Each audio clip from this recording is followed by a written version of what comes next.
consensus. There's a congressional consensus that the Congress will support Taiwan. So if you ask me whether we will see a substantial support when we have the new like a Congress, my answer will be yes and no. The reason why I say yes is because, like I said, the supporting Taiwan is a congressional consensus. But no means there's no like not really. We will see a big change because both party will support Taiwan, like we've already seen before. But there's something we need to know. The new Republican majority in the Congress, they will take a very aggressive actions, that a very aggressive stance on China, not only on the military front, but also various front in terms of economy, technology, trade. So the newly established the China selective connection on China apparently shows the new Congress will take various actions toward China. And we also need to know Taiwan, anything related to Taiwan is kind of part of the big China issue to the Congress.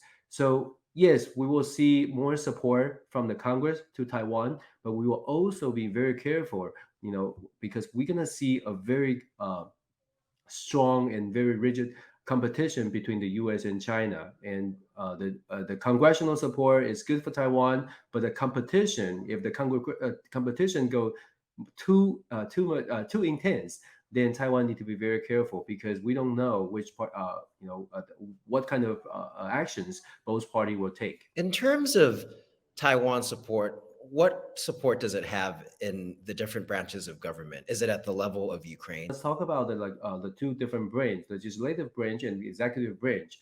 We can see legislative branch, like the Congress, normally show like stronger support to Taiwan because they have more room to express their concern, more room to express their worry. Also, one of the reasons is because they don't have the direct effect on the real policy.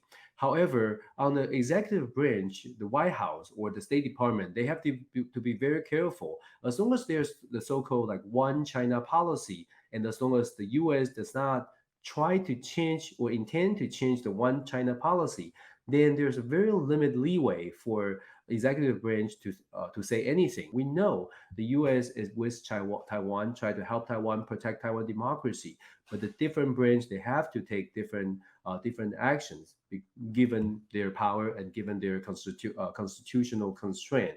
Uh, there also something we need to know is that when we talk about Ukraine and Taiwan, they actually refers to different kind of threat. Ukraine is now fighting against Russia. It's a current problem, and Taiwan has to deal with China, but that's a potential issue, which is still manageable at this moment. For the U.S., they have to set up certain priority. Ukraine is definitely the priority. It has nothing to do with whether Taiwan or Ukraine is more important. It's about the current issue U.S. have to deal with, and U.S. have to take on this issue properly. Otherwise, the whole world will lose the confidence in U.S., especially the leadership. So what I'm saying is, in terms of comparison between Taiwan and Ukraine, we shouldn't say whether Taiwan is more important or Ukraine is more important. It's about whether U.S. can show its capability to handle the problem. If U.S. cannot do this properly, then well, we will have a lot of problem. We will have an issue on that. So at this moment, I think the U.S. is do whatever it takes to help Ukraine protect its democracy, help Ukraine fighting against Russia,